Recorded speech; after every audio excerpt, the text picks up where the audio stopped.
Hello students, welcome to our YouTube channel UGC NET JRF tutorial. इसमें हम UGC NET के syllabus को cover करेंगे, प्रीवियस ईयर्स क्वेश्चंस और इम्पॉर्टेंट कॉन्सेप्ट्स को सीखेंगे। मैं आज रिसर्च एप्टीट्यूड के पीवाईक्यू को लेकर वीडियो लेके आई हूँ और ये वीडियो जो स्टूडेंट्स नेट का री एग्ज़ाम देने वाले हैं और अगस्त में और जो न्यू स्टूडेंट्स हैं दोनों के लिए बेनिफिशियल होगा। हम पीवाईक्यूज़ के सहारे और अच्छे से इम्पॉर्टेंट कॉन्सेप्ट्स को इन डिटेल समझेंगे। तो चलिए शुरुआत करते हैं। और ये सारा जो है वो दिसंबर 2023 के पीवाईक्यूज़ है। पहला क्वेश्चन है कि in a positively skewed distribution which among the following would be true. Option A, mean is greater than mode. Option B, mode is greater than median. Mean is greater than median. Mode is greater than mean और median is greater than mean. हमें इसमें से correct options को choose करना है, ठीक है। तो स्टूडेंट्स, पॉजिटिवली स्क्यूड डिस्ट्रीब्यूशन को समझने के लिए हमें सबसे पहले नॉर्मल डिस्ट्रीब्यूशन को थोड़ा समझना पड़ेगा। नॉर्मल डिस्ट्रीब्यूशन जो है वो सिमेट्रिकल होता है। यहाँ पे देखिए कुछ पॉइंट्स इम्पॉर्टेंट। ये नॉर्मल डिस्ट्रीब्यूशन है जो कि एक बेल शेप्ड डिस्ट्रीब्यूशन होता है, सिमेट्रिक होता है, ठीक है। इसको गॉसियन कर्व भी बोलते हैं। सो मेन इसके इम्पॉर्टेंट पॉइंट है कि ये देखिए कि इसका मीन, मीडियन और मोड इक्वल रहता है और mean of the distributed curves lies in the centre of the curve. मैं आपको ड्रॉ करके दिखा देती हूँ, एक मिनट। कुछ ऐसा दिखने में होता है, ठीक है। अगर हम नॉर्मल डिस्ट्रीब्यूशन कर्व जो है वो सिमेट्रिकल है, क्योंकि अगर हम यहाँ एक लाइन ड्रॉ करते हैं एकदम मिडिल में स्ट्रेट, तो इक्वल पार्ट्स बन जाता है दोनों तरफ। 50% इस मीन के लेफ़्ट साइड और 50% मीन के राइट साइड, ठीक है। ये total area of the curve जो है वो 100% होता है, ठीक है। सबसे इम्पॉर्टेंट की पॉइंट्स इसमें है कि जो नॉर्मल डिस्ट्रीब्यूशन कर्व में मीन, मीडियन और मोड इक्वल होता है, ठीक है। ये मीन, मीडियन और मोड जो है इक्वल होता है इसमें, ठीक है। और ये कर्व क्या है? ये कर्व एसिम्प्टोटिक होता है। एसिम्प्टोटिक यानी ये देखिए, ये नॉर्मल डिस्ट्रीब्यूशन कर्व, ये जो इसका टेल है, इसका टेल वो इनफाइनाइट होता है। ये इस एक्स एक्सिस को कभी टच नहीं करता, ठीक है। इसका कोई लिमिट नहीं है, ये नीचे टच नहीं करता, ठीक है।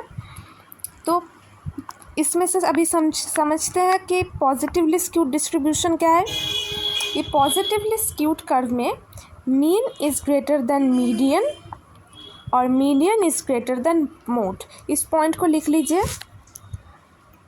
आप कॉपी में शॉर्ट नोट्स बनाते जाइए तो बाद में आपको रिवीजन में बहुत आसानी होगी। इन डिटेल्स इसको पढ़ने की ज़रूरत नहीं है। कुछ बेसिक कॉन्सेप्ट से रिपीटेटिव क्वेश्चंस आते हैं, हम उसको ही कवर करेंगे, ठीक है। तो मीन मीडियन से बड़ा होता है और मीडियन मोड से बड़ा होता है, ठीक है। इसको याद रखेंगे तो हम इस क्वेश्चन का आंसर कर सकेंगे। तो चलिए, और मैं आपको ड्रॉ करके दिखाती हूँ कि ये देखिए,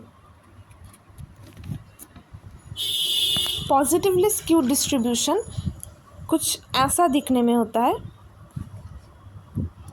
ठीक है। यहाँ मोड, मीडियन और मीन, ठीक है। ये पॉजिटिवली स्क्यूड डिस्ट्रीब्यूशन एक जो कर्व होता है उसका राइट साइड जो होता है वो पॉजिटिव साइड होता है और लेफ़्ट साइड जो होता है वो नेगेटिव साइड होता है। ये पॉजिटिवली स्क्यूड डिस्ट्रीब्यूशन में टेल जो है ये राइट तरफ के होता है, ठीक है। इसलिए याद रखना, इसमें मीन मीडियन से बड़ा होता है, मीडियन मोड से बड़ा होता है, ठीक है। टेल हमेशा पॉजिटिव साइड में होता है, इसीलिए इसको पॉजिटिव बोला जाता है। पॉजिटिव या फिर नेगेटिव स्क्यूड कर्व दोनों में ही डेटा जो है वो नॉर्मली डिस्ट्रीब्यूटेड नहीं होता है, ठीक है। एक छोटा सा एग्जांपल लेते हैं, पहले हम इसको लिख लेते हैं। ये देखिए, ये जो है इस साइड ये मोड, ये वाला मोड है, दिस इज़ मीडियन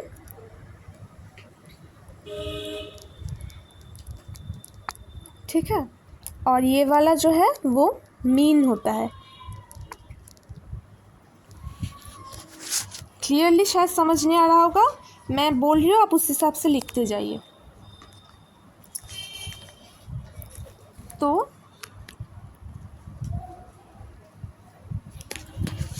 चलिए हम अभी क्वेश्चन की तरफ जाते हैं। ये देखिए, इनमें से कौन सा आंसर होगा। मैंने बताया कि mean greater than median, median is greater than mode. Mean is greater than median,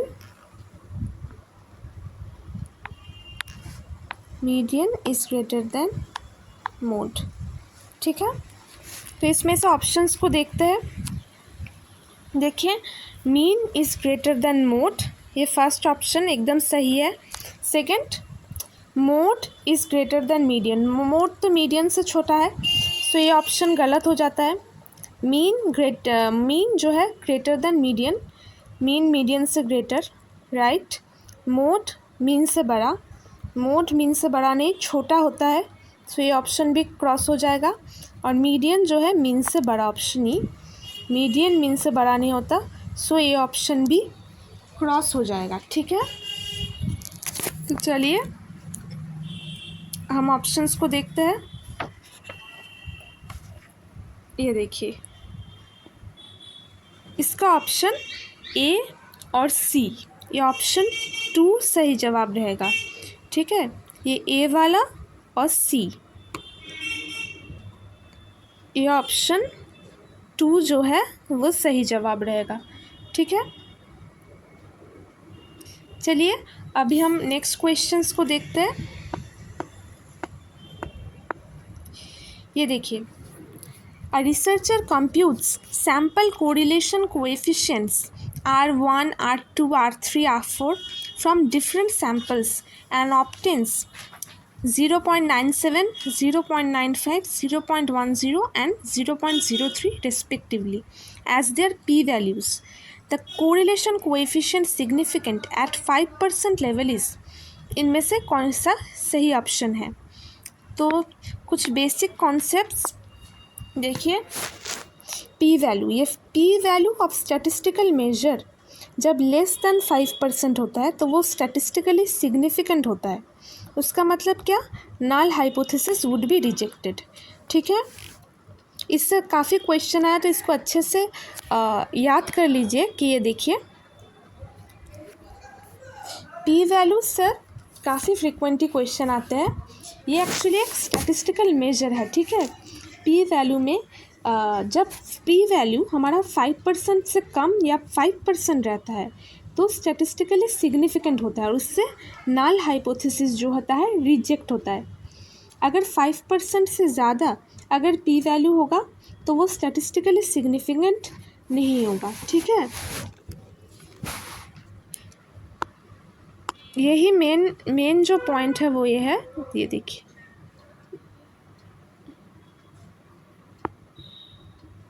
5% या फिर 0.05% है तो वो स्टैटिस्टिकली सिग्निफिकेंट है।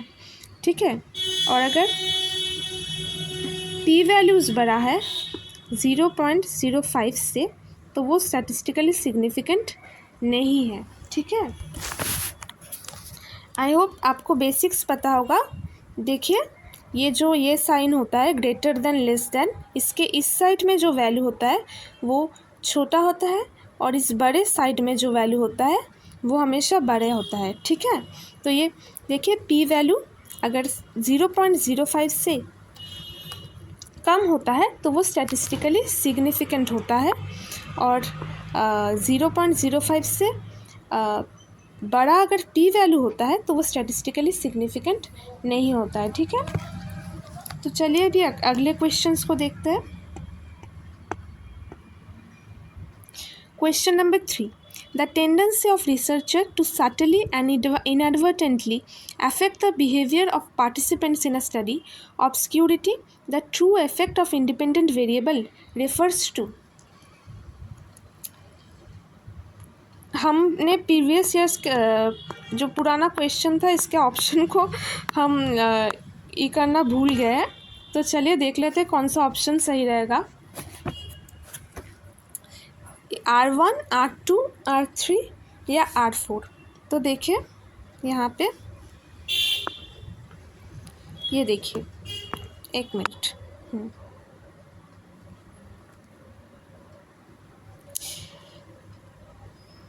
R1 क्या है 0.97, ठीक है। R2 0.95, ठीक है। तो हमने क्या पढ़ा 0.05 उससे बड़ा होना चाहिए, उससे छोटा होना चाहिए या फिर उसके इक्वल होना चाहिए तो स्टैटिस्टिकली सिग्निफिकेंट रहेगा, ठीक है। तो ये तो उससे काफ़ी बड़ा है, ये वाला भी बड़ा है। ऑप्शन 3 0.10, ठीक है। ये वाला भी 0.05 से तो बड़ा ही है। और ऑप्शन 4 0.03, दिस ऑप्शन ये इससे छोटा है, तो ये स्टैटिस्टिकली सिग्निफिकेंट रहेगा। इसका करेक्ट ऑप्शन है ऑप्शन 4, ठीक है। ये R4 ये वाला करेक्ट ऑप्शन रहेगा। अगर आपको इस तरीके से समझ नहीं आता, ये 5% इस हिसाब से करना चाहता है तो आप इस तरीके से भी देख सकते हैं वैल्यूज़ को। जैसे 0.97 इसको आप 100 से गुना करेंगे तो देखिए 9700 और 2 के पहले पॉइंट, तो ये 97% हुआ। सो 97% ऑफकोर्स 5% तो बहुत ज़्यादा है। इस तरीके से बाकी वैल्यूज़ को भी करके देखेंगे तो देखेंगे इसका सही जवाब आएगा ये ऑप्शन नंबर R4, ठीक है, जो ऑप्शन नंबर 4 है, ठीक है। तो चलिए अगले सवाल में जाते हैं। द टेंडेंसी, इस सवाल तो मैंने पढ़ा कि researchers to subtly and inadvertently affect the behaviour of participants in a study, obscurity the true effect of the independent variable refers to. तो ये क्या होता है? तो चलिए सबसे पहले ऑप्शंस को समझ लेते हैं हम। ये ऑप्शंस में है हॉथरॉन इफेक्ट, ऑप्शन 2 बायोसोशल इफेक्ट, ऑप्शन 3 जो है वो एक्सपेरिमेंटल इफेक्ट है, एक्सपेरिमेंटल बायस, और ऑप्शन 4 पार्टिसिपेंट बायस। तो चलिए देखते हैं हॉथरॉन इफेक्ट क्या है। Subjects to study change or modify their behaviour, subjects of study change or modify their behaviour in response to being observed, यानी किसी सब्जेक्ट को अगर ऑब्जर्व किया जाता है तो उनका बिहेवियर में चेंज देखने को मिलता है, ठीक है। ऑप्शन 2 क्या है? देखिए बायोसोशल इफेक्ट। बायोसोशल इफेक्ट क्या है? जैसे बायोलॉजिकल जो एस्पेक्ट होते हैं जैसे जेंडर या फिर कोई सोशल एस्पेक्ट जैसे फैमिली या रिलेशनशिप्स, उसका भी रिसर्च स्टडी पे जो है इफ़ेक्ट पड़ता है, ठीक है। एक्सपेरिमेंटल बायस क्या है? इसमें रिसर्चर जो है वो अननोइंगली क्यूज़ देता है, ठीक है। This point is very important. Researcher जो है वो अननोइंगली क्यूज़ देता है सब्जेक्ट को ताकि उनके थॉट्स या बिलीफ के साथ अलाइंड आउटकम मिले, ठीक है। और लास्ट जो है पार्टिसिपेंट बायस, वो क्या है? जैसे रिसर्चर जो आउटकम चाहता है अगर उस हिसाब से जब पार्टिसिपेंट एक्ट करना शुरू करता है तो वो पार्टिसिपेंट बायस है, ठीक है। तो हमने ऑप्शंस को समझ लिया। सो देखिए ऑप्शन 3 का जवाब होगा experimental bias. This is the correct answer. क्यों? देखिए हमने यहाँ पे पढ़ा, देखिए इनएडवर्टेंटली अफेक्ट किया जाता है बिहेवियर्स ऑफ पार्टिसिपेंट, ठीक है। यहाँ पे देखा है, यहाँ पे क्या देखा है हमने? ये देखिए अननोइंगली क्यूज़ दिया जाता है। रिसर्चर जानबूझ के जो है ये क्यूज़ नहीं देता, ये अननोइंगली देता है, इनएडवर्टेंटली देता है, ठीक है। वो उनके थॉट्स के साथ अलाइंड आउटकम का एक्सपेक्टेशन करते हैं। So this is not deliberate, okay. चलिए अभी ऑप्शन 4 को समझते हैं, क्वेश्चन नंबर 4 को। ये देखिए, a research design in which either the investigator or participant is not aware of the treatment a participant is receiving refers to single blind study, half blind study, double blind study या फिर longitudinal study. ठीक है, चलिए इस question को समझते हैं। Single blind study क्या होता है? सिंगल ब्लाइंड स्टडी है, इसमें पार्टिसिपेंट को नहीं पता होता कि वो लोग एक्सपेरिमेंटल ग्रुप में है या फिर कंट्रोल ग्रुप में है। ठीक है, पार्टिसिपेंट को नहीं पता होता कि वो कौन से ग्रुप में है। हमको पता है कि एक्सपेरिमेंटल डिज़ाइन में ऐसे दो ग्रुप बने होते हैं, एक एक्सपेरिमेंटल ग्रुप और एक कंट्रोल ग्रुप। तो इसमें पार्टिसिपेंट को नहीं पता होता है कि वो किस ग्रुप का सदस्य है। ठीक है, और डबल ब्लाइंड स्टडी क्या है? डबल ब्लाइंड, इसमें पार्टिसिपेंट जो है और इवैल्यूएटर्स दोनों को ही नहीं पता होता है कि कौन से ग्रुप में कौन से मेंबर्स हैं। ठीक है, ना ही पार्टिसिपेंट्स को पता होता है और ना ही इवैल्यूएटर्स को पता होता है जबकि कौन एक्चुअल ट्रीटमेंट रिसीव कर रहा है और कौन प्लेसबो रिसीव कर रहा है। ठीक है, ये एक्सपेरिमेंटल रिसर्च के बेसिक्स हैं। अगर आपको एक्सपेरिमेंटल रिसर्च में इन डिटेल वीडियो चाहिए कि कौन सा कंट्रोल ग्रुप होता है, कौन सा एक्सपेरिमेंटल ग्रुप होता है, तो आप कमेंट सेक्शन में ज़रूर बताएं। तो देखिए, जैसे एग्जांपल होता है शुगर पिल्स। ठीक है, तो इसमें अवेयर नहीं होता है कि इन्वेस्टिगेटर जो है वो अवेयर नहीं होता है कि कौन रियल ट्रीटमेंट रिसीव कर रहा है, किनको एक्चुअल मेडिसिन मिल रहा है और कौन प्लेसबो रिसीव कर रहा है। ठीक है, और लॉन्गिट्यूडिनल स्टडी क्या होता है? देखिए, लॉन्गिट्यूडिनल स्टडी है जब हम सेम सब्जेक्ट्स को different point of time data collect करते हैं। ठीक है, सेम सब्जेक्ट्स होते हैं उसमें, वेरी इम्पोर्टेंट, उसमें सेम सब्जेक्ट्स पे हम जब रिपीटेड ऑब्जर्वेशन करते हैं। ठीक है, रिपीटेड ऑब्जर्वेशन,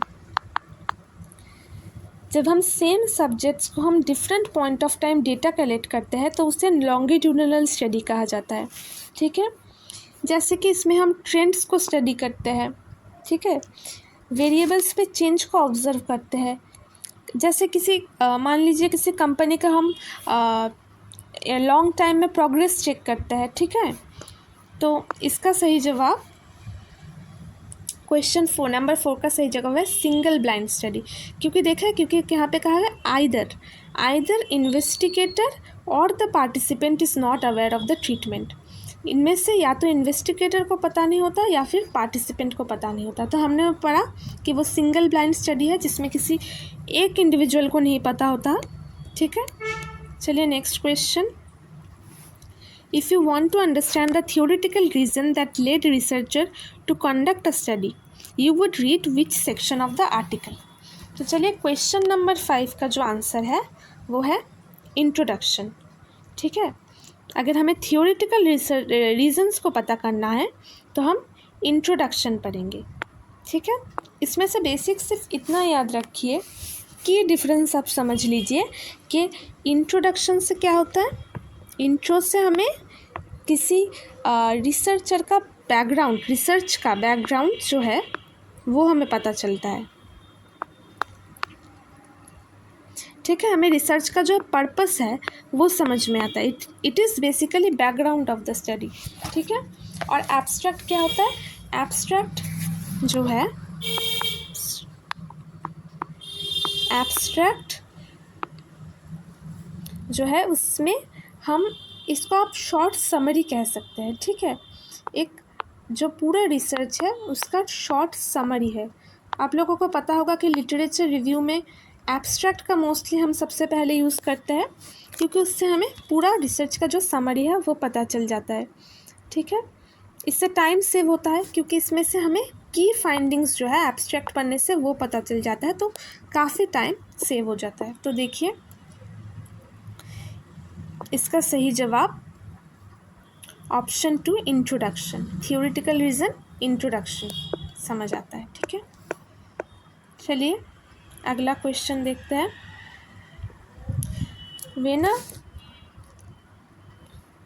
ये देखिए, when a researcher's age affect the behavior of participant in a study, it refers to, जब रिसर्चर का एज कोई स्टडी को इम्पैक्ट करता है तो वो बायोसोशल इफ़ेक्ट होता है।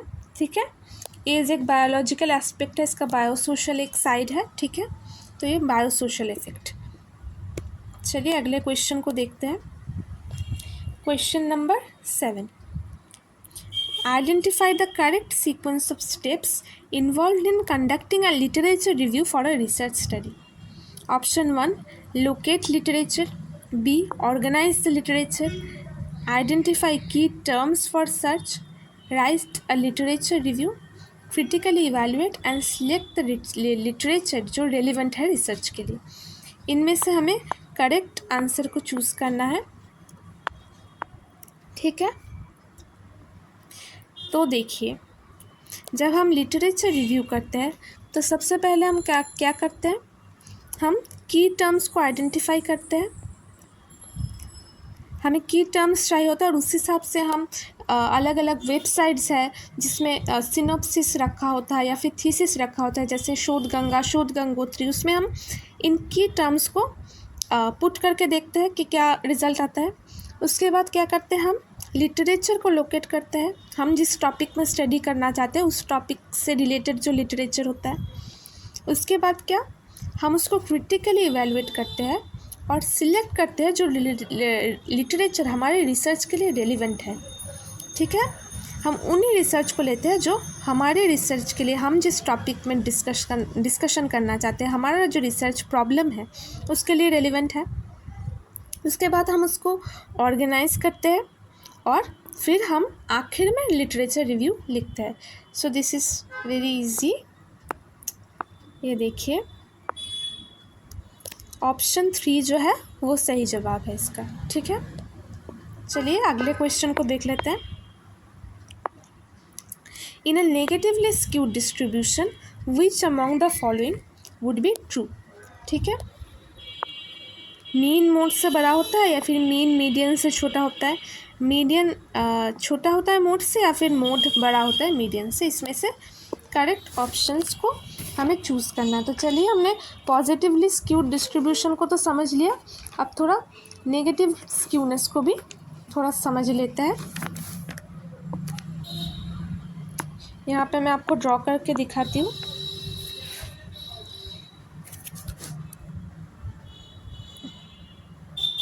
देखिए, कुछ इस तरीके से दिखने में होता है नेगेटिवली स्क्यूड कर्व। 1 सेकेंड।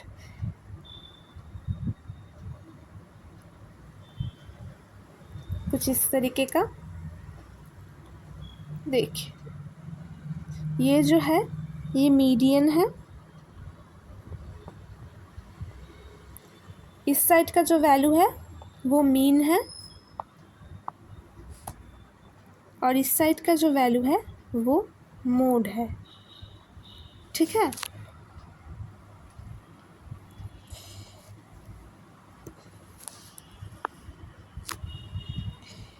देखिए इसमें क्या हमने देखा कि टेल जो है सेंट्रल वैल्यू के लेफ़्ट साइड में होता है। जो हमने ऐसे ड्रॉ किया, इस सेंट्रल वैल्यू के लेफ़्ट साइड में होता है। ठीक है, लेफ़्ट साइड में लॉन्गर होता है। ठीक है, तो एक एग्जांपल से समझते हैं। अगर मोड, समझ लीजिए, अगर मोड है, मोड 10 है आपका, मीडियन जो है वो 6 है, तो आप कह सकते हैं ये नेगेटिवली स्क्यूड डिस्ट्रीब्यूशन है। ठीक है, क्योंकि इसमें जो है, आप इस पॉइंट को ज़रूर लिख लीजिए, this is very important. Mean जो है इज़ लेसर देन मीडियन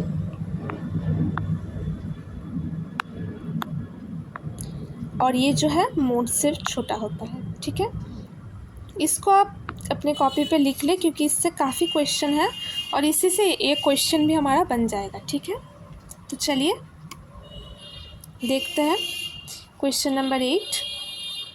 देखिए,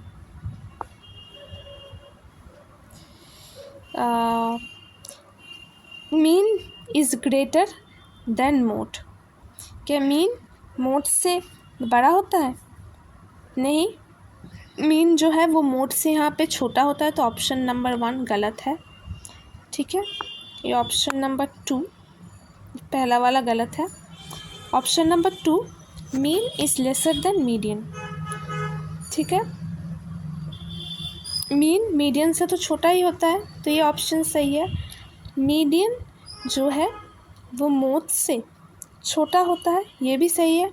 और मोड जो है वो मीडियन से बड़ा होता है, ये भी सही है।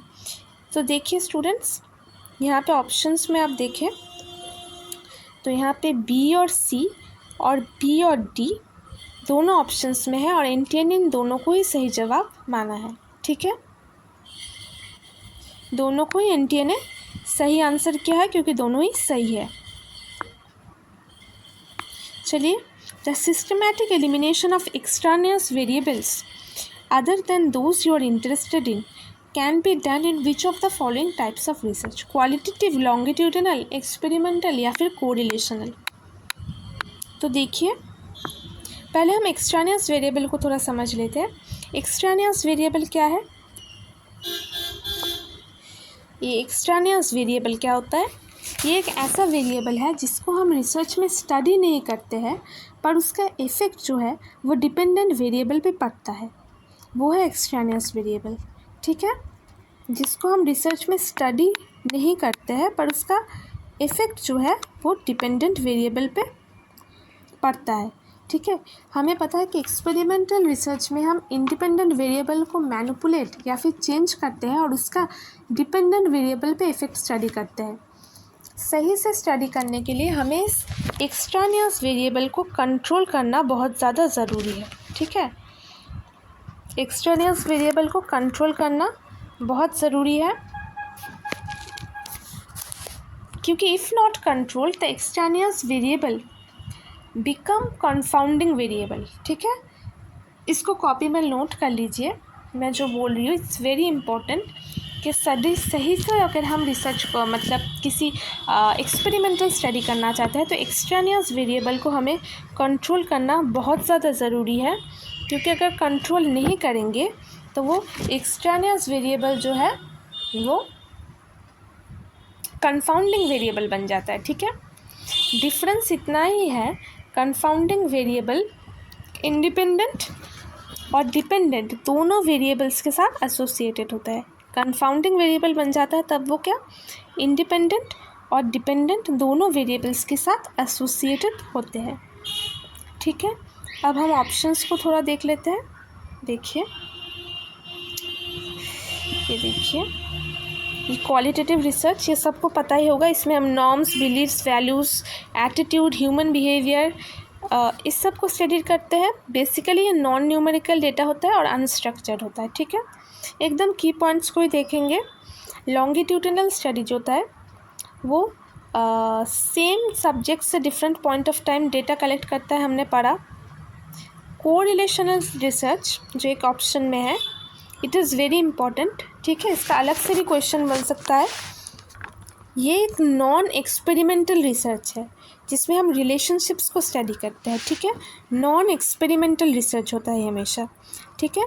In correlational research we don't need to control or influence variables, ठीक है। इन्फ्लुएंस इसमें हम कंट्रोल या फिर इन्फ्लुएंस नहीं करते हैं वेरिएबल्स पे। तो देखिए यहाँ पे क्वेश्चन पे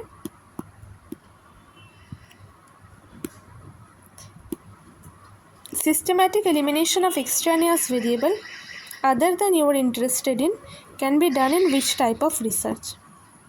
हमने कहा कि इसमें हम दूसरे वेरिएबल्स को कंट्रोल नहीं करते, किसी वेरिएबल को कंट्रोल या फिर इन्फ्लुएंस करने का ज़रूरत नहीं होता। तो इसका जवाब कोरिलेशनल रिसर्च तो नहीं होगा, ठीक है। और पढ़ते कोरिलेशनल रिसर्च का मतलब कॉजेशन नहीं होता है, ठीक है। इसका मतलब ये नहीं कि किसका कॉज क्या है हम वो डिक्लेयर करें। इसमें हम सिर्फ दो वेरिएबल्स पे रिलेशनशिप को स्टडी करते हैं, ठीक है। इसको एसोसिएशनल रिसर्च भी बोला जाता है। और एक सवाल जिससे काफ़ी नेट में क्वेश्चन पूछा गया है और विच इज़ वेरी इंपॉर्टेंट, उसको बस थोड़ा की पॉइंट को समझ ले कि कोरिलेशन कोएफिशिएंट क्या होता है, ठीक है। कोरिलेशन कोएफिशिएंट से क्या है, किसी भी रिलेशनशिप का स्ट्रेंथ और डायरेक्शन को समझते हैं, ठीक है। किसी भी रिलेशनशिप को जो स्ट्रेंथ और डायरेक्शन है, 0 + 1 से लेके -1 तक इसका वैल्यू होता है, ठीक है। अगर +1 है तो वो पॉजिटिव कोरिलेशन है, अगर -1 है वो नेगेटिव कोरिलेशन, और अगर 0 है तो उसका मतलब नो कोरिलेशन। ठीक है, 0 का मतलब यहाँ पे कोई भी कोरिलेशन नहीं होता। ठीक है, देखिए अभी मेन क्वेश्चन में चलते हैं। क्वेश्चन नंबर 9, जिसमें हम एक्सट्रानियस वेरिएबल को एलिमिनेट करते हैं। ठीक है, एक्सपेरिमेंटल रिसर्च में हमने पढ़ा सबसे पहले ही कि एक्सपेरिमेंटल रिसर्च में क्या हम एक्सट्रानियस वेरिएबल को हमेशा कंट्रोल करने का कोशिश करेंगे, तो फिर सही से स्टडी हो पाएगा, नहीं तो वो कंफाउंडिंग वेरिएबल्स बन जाते हैं। ठीक है, तो इसका सही जवाब एक्सपेरिमेंटल रिसर्च ऑप्शन नंबर 3। तो चलिए अगले क्वेश्चन में चलते हैं। ये भी पी वैल्यूज़ को लेके है। देखिए, a researcher obtains the following P values for sample correlation coefficient of different sample, which of this can be considered significant at 5% level of significance. ठीक है, 5% लेवल ऑफ सिग्निफिकेंस हमने पढ़ा। ठीक है, इनमें से कौन सा है? तो आप ये यहाँ इस तरीके से भी समझ सकते हैं, 0.05 इसको समझ के इन वैल्यूज़ को चेक कीजिए। 0.05 समझ के इन वैल्यूज़ को चेक कीजिए। देखिए, ये वाला ऑप्शन जो है वो गलत हो जाएगा, बिकॉज दिस इज़ 50%। बी वाला जो है वो सही हो जाएगा, 0.04। ठीक है, 0.04 इसका लेवल ऑफ सिग्निफिकेंस है। ये देखिए 95% है, ये गलत हो जाएगा। 0.002 ये सही हो जाएगा, ये इससे बड़ा है। और ये देखिए ये तो बहुत ही बड़ा है, this will eliminate it. Okay, इस तरीके से भी समझ सकते हैं। फिर इसको 100 से गुना करके आप देख लीजिए कितना परसेंट आता है। देखिए 500 पॉइंट के बाद ये 0 चला जाएगा एंड इट इज़ 50%। ठीक है, इस तरीके से भी आप करके देख सकते हैं, जिस तरीके से आपको इजी लगे। सो इसका सही जवाब जैसे कि हमने देखा ऑप्शन बी और डी। ओके, तो चलिए अगले क्वेश्चन में, question number 11, identify the types of longitudinal studies from the following. ठीक है, हमें लॉन्गिट्यूडिनल स्टडी क्या होता है हमने पढ़ा, तो इनमें से कौन सा लॉन्गिट्यूडिनल स्टडी है। ठीक है, देखिए हमें पता है कि क्रॉस सेक्शनल स्टडी को छोड़ के ये बाकी 3 जो है वो लॉन्गिट्यूडिनल स्टडी होगी। हमें पता है कि क्रॉस सेक्शनल तो लॉन्गिट्यूडिनल में बिल्कुल भी नहीं आता। ठीक है, देखिए क्रॉस सेक्शनल स्टडी क्या होता है। क्रॉस सेक्शनल स्टडी में डेटा हम एक बार ही कलेक्ट करते हैं और इसमें डिफरेंट पॉपुलेशन ग्रुप्स को सिंगल पॉइंट इन टाइम में कंपेयर किया जाता है। ठीक है, इसमें डेटा हम 1 टाइम कलेक्ट करते हैं, 1 टाइम डेटा कलेक्शन होता है। ठीक है, तो डिफरेंट पॉपुलेशन ग्रुप को एक सिंगल पॉइंट ऑफ टाइम पे कंपेयर किया जाता है। ठीक है, सो ऑप्शन नंबर 11 इसका सही जवाब होगा। देखिए यहाँ पे ये वाला होगा, ए, सी एंड डी। बहुत आसानी से हम क्रॉस सेक्शनल स्टडीज़ को एलिमिनेट कर लेंगे, क्योंकि ट्रेंड स्टडी, पैनल स्टडी और प्रोस्पेक्टिव स्टडी ये तीनों ही लॉन्गिट्यूडिनल स्टडी है। ओके, तो हम थोड़ा सा ऑप्शन को थोड़ा सा समझ लेते हैं। ओके, पैनल स्टडी जो है ये लॉन्गिट्यूडिनल स्टडी है। इसमें हम डेटा कलेक्ट करते हैं सेम सेट ऑफ सैम्पल से ओवर टाइम। और प्रोस्पेक्टिव स्टडी है, ये ऑब्जर्वेशनल स्टडी है, to analyse the outcome of a phenomena in the future. ठीक है, आप सबको पता होगा, नहीं तो मैं थोड़ा एक्सप्लेन कर देती हूँ। ये देखिए प्रोस्पेक्टिव स्टडी क्या होता है, जिसमें ये prospective study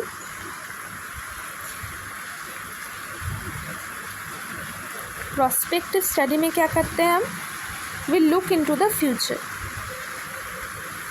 looking into the future. ठीक है, प्रोस्पेक्टिव स्टडी में। और एक और टर्म जो है जो यूज़ किया जाता है रिसर्च में, वो है retrospective study. Retrospective study, looking backwards यानी लुकिंग इन द पास्ट। ये क्या है? लुकिंग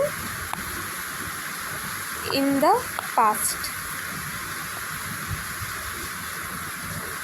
सो इससे भी काफ़ी PYQs आए हैं, इसलिए मैंने एकदम बेसिक एक्सप्लेन कर दिया आपको, ठीक है। तो इसका करेक्ट ऑप्शन ACD। तो चलिए नेक्स्ट क्वेश्चन की तरफ चलते हैं। In survey research the tendency of a respondent to answer in a predictable ways, ठीक है, independent of the question content refers to. जब सर्वे रिसर्च में रिस्पॉन्डेंट प्रेडिक्टेबल वे में आंसर करता है, ठीक है, तो ये इसे क्या कहते हैं? इसको कहते हैं रिस्पॉन्स बायस, ओके। यानी किसी रिस्पॉन्डेंट से ऐसा एक सवाल पूछा जाता है जिसका ऑनेस्ट आंसर देने में शायद वो कंफर्टेबल नहीं है, ठीक है, तो वो प्रेडिक्टेबल वेज में आंसर करता है, ठीक है। इसका करेक्ट ऑप्शन है ऑप्शन 3, रिस्पॉन्स बायस। चलिए अगले क्वेश्चन देखते हैं। Given below are 2 statements. Statement 1, a dependent variable can be dichotomous and independent variable can never be dichotomous। तो ये डाइकोटोमस क्या होता है? डाइकोटोमस वेरिएबल जो है ये एक नॉमिनल वेरिएबल होता है, ठीक है। डाइकोटोमस वेरिएबल क्या होता है? ये नॉमिनल वेरिएबल होता है। इसके 2 कैटेगरीज या फिर 2 वैल्यूज़ होते हैं हमेशा, ठीक है।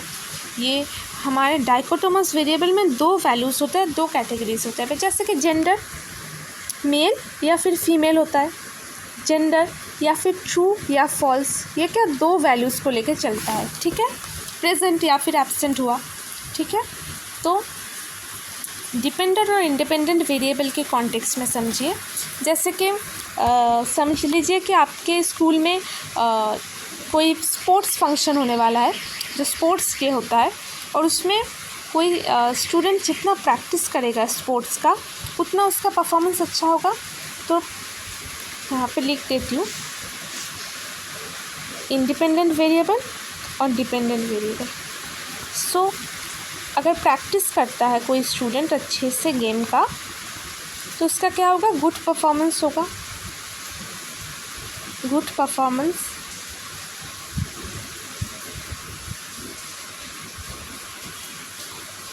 देखिए इसमें क्लियर राइटिंग नहीं हो रहा है, इसलिए मैं बार बार आपको कह रही हूँ ताकि आप खुद इसमें से लिख ले, समझ ले, आपको अंडरस्टैंडिंग में कोई प्रॉब्लम ना हो, ठीक है। सो प्रैक्टिस करेंगे तो good performance of the game होगा, और ये गुड परफॉर्मेंस या तो गुड होगा या फिर बैड होगा, तो ये डाइकोटोमस हो जाता है। और प्रैक्टिस जो कि इंडिपेंडेंट वेरिएबल है उसमें भी 2 ऑप्शन होता है हमारा, प्रैक्टिस या फिर नो प्रैक्टिस, ठीक है। तो ये देखिए क्वेश्चन नंबर 13 का पहला जो है वो ट्रू है, ये डिपेंडेंट वेरिएबल डाइकोटोमस हो सकता है, ये ट्रू है। Independent variable can never be dichotomous, ये फॉल्स है, क्योंकि हमने देखा कि इंडिपेंडेंट वेरिएबल भी तो डाइकोटोमस हो सकते हैं, हम प्रैक्टिस कर भी सकते हैं या फिर नहीं भी कर सकते, तो इन दोनों में ही डाइकोटोमस हो सकता है। तो देखिए इसमें ऑप्शन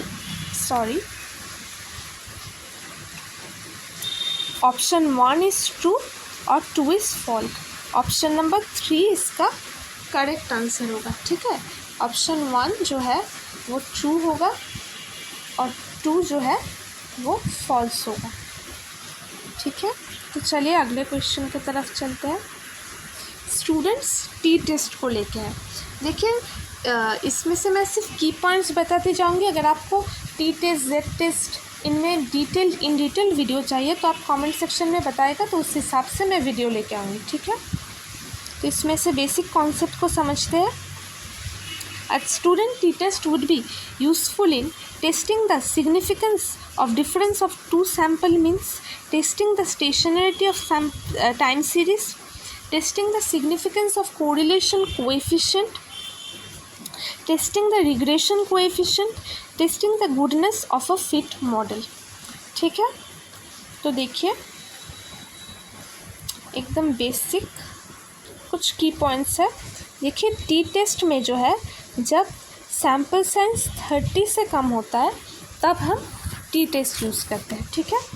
30 से जब कम होता है सैम्पल साइज में ये नॉर्मल डिस्ट्रीब्यूशन में होता है। इसमें पॉपुलेशन वेरिएंस जो है वो हमेशा अननोन होता है, ठीक है, पॉपुलेशन वेरिएंस अननोन होता है। टी टेस्ट जो है बेसिकली किस लिए किया जाता है?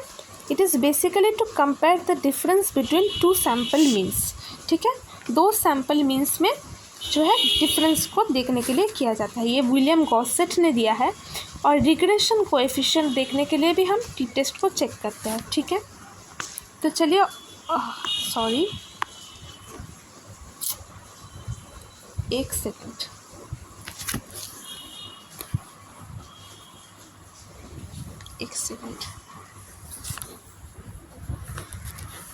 ये देखिए। तो चलिए ऑप्शंस को देख लेते हैं।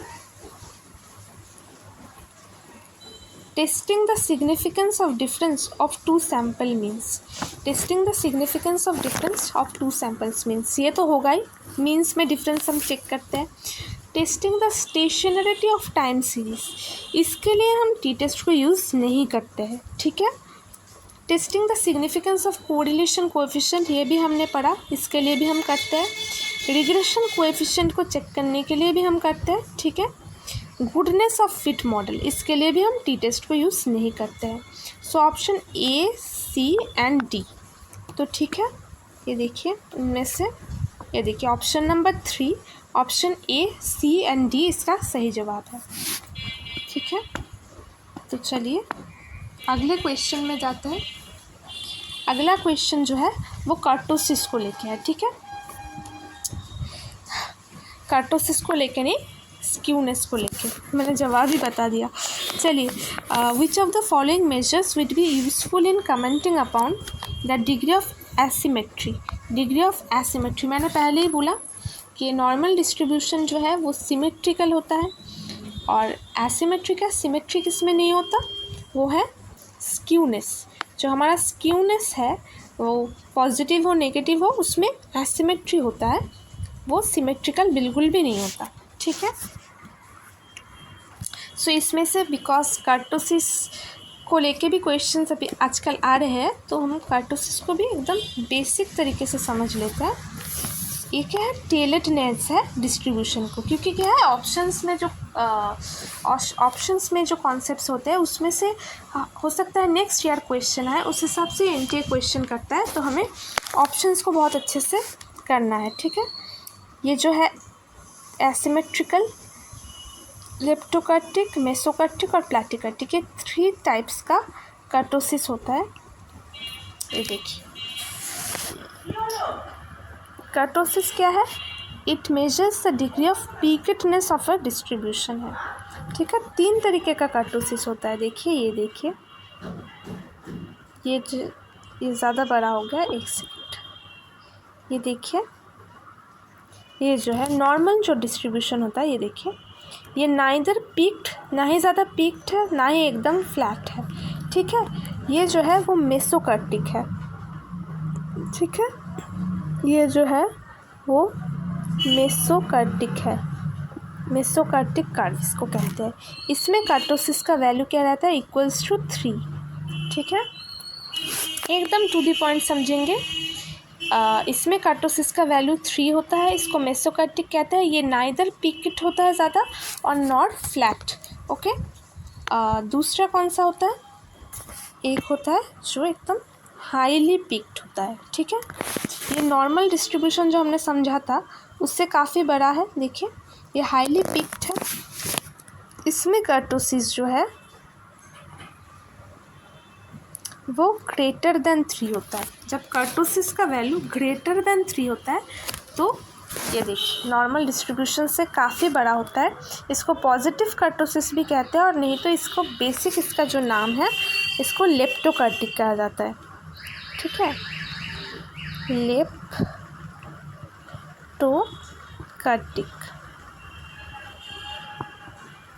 यह है लेप्टोकर्टिक कर्व, ठीक है। और एक है जो कि काफ़ी फ्लैट है, नॉर्मल डिस्ट्रीब्यूशन से काफ़ी छोटा होता है। इसमें कर्टोसिस जो है वो छोटा होता है 3 से, ठीक है। इसको नेगेटिव कर्टोसिस भी बोला जाता है, आप देख सकते हैं एकदम फ्लैट है। और इसीलिए इसको हम प्लैटिकर्टिक बोलते हैं। ठीक है,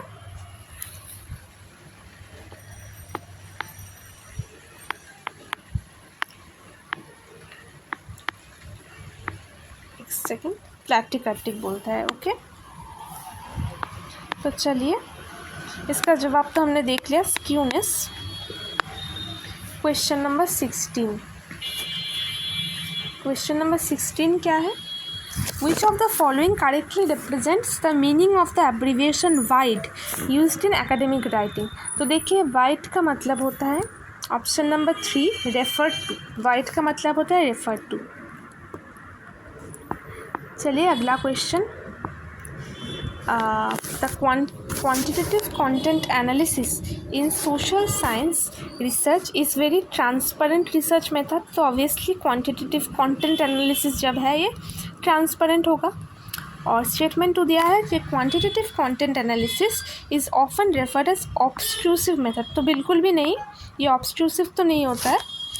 कोई भी रिसर्च का जो एनालिसिस करने का जो स्टडी होगा वो ऑब्स्ट्रूसिव तो बिल्कुल भी नहीं होगा। तो देखिए इसका जवाब, ऑब्स्ट्रूसिव तो नहीं होगा। तो 1 इज़ ट्रू 2 इज़ फॉल्स होगा। देखिए यहाँ पे स्टेटमेंट 1 इज़ ट्रू और 2 इज़ फॉल्स। ऑप्शन 3 इसका करेक्ट आंसर होगा। ठीक है, चलिए अगले क्वेश्चन को देख लेते हैं। इसमें से काफ़ी क्वेश्चन इनमें से पूछा गया है। जो टूल्स होता है, software tools, identify the software that would be useful in statistical analysis of data generated in research study. ठीक है, स्टैटिस्टिकल एनालिसिस इनमें से कौन सा टूल करता है?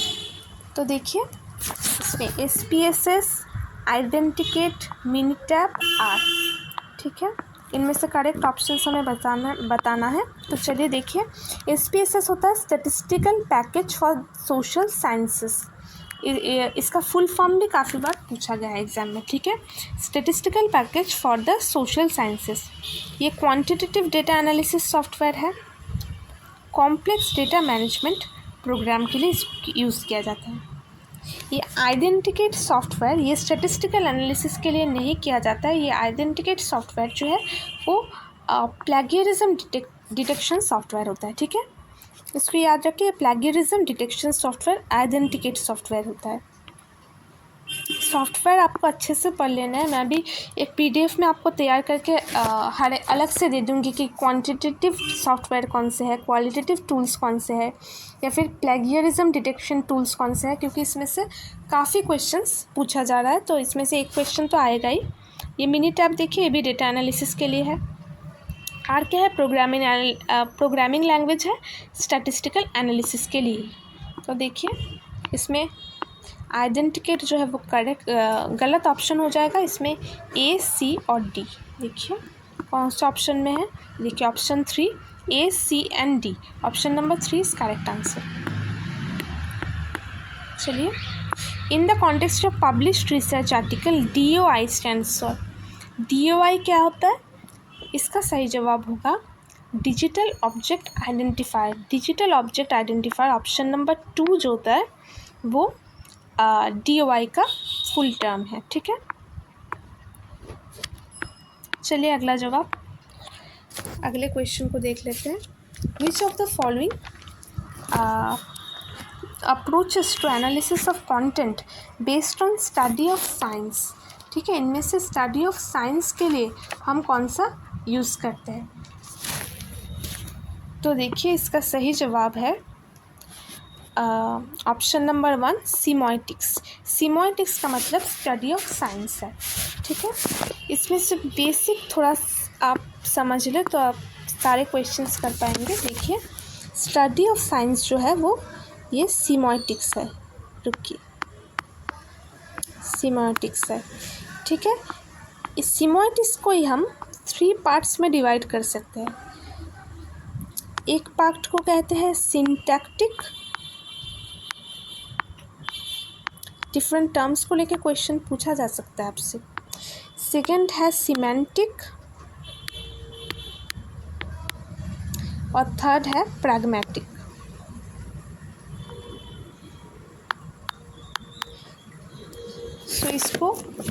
चार्ट को बना ले और एकदम टू द पॉइंट लिख ले कि सिंटैक्टिक क्या होता है, टू द पॉइंट लिख ले।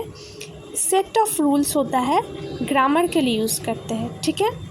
सिंटैक्टिक क्या होता है, अ सेट ऑफ रूल्स होता है और जैसे कि ग्रामर में होता है, ठीक है। सिमेंटिक क्या है, ये सिमेंटिक जो है वो मीनिंग पे बेस्ड है। सिमेंटिक मतलब मीनिंग, ठीक है, मीनिंग से रिलेटेड है। और प्रैग्मेटिक क्या है, प्रैग्मेटिक हमारा यूज़ से रिलेटेड है, ठीक है। सिंटैक्टिक क्या है, ग्रामर या फिर set of rules, set of rules से रिलेटेड है, ठीक है।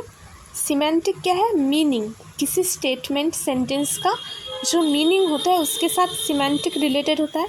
और प्रैग्मेटिक क्या, किसी सेंटेंस का जब हम यूज़ का बारे में बात करते हैं तो वो प्रैग्मेटिक होता है, ठीक है। तो देखिए इसका सही जवाब हुआ सीमेंटिक्स, ठीक है। आज इतने ही क्वेश्चंस हम करेंगे और हम रेगुलरली इसमें से वीडियो लाने की कोशिश करेंगे। आप लोग भी कमेंट सेक्शन में बताइएगा अपना सजेशन कि आपको किस टॉपिक्स में वीडियो चाहिए। आपको मैराथन क्लासेस चाहिए या फिर इस टाइप के PYQs को आप और सॉल्व करना चाहते हैं, so please let me know in the comment section. और अगर वीडियो अच्छा लगा है और आपके लिए हेल्पफुल हुआ है तो प्लीज़ सब्सक्राइब कीजिए, लाइक कीजिए और शेयर कीजिए। Thank you so much.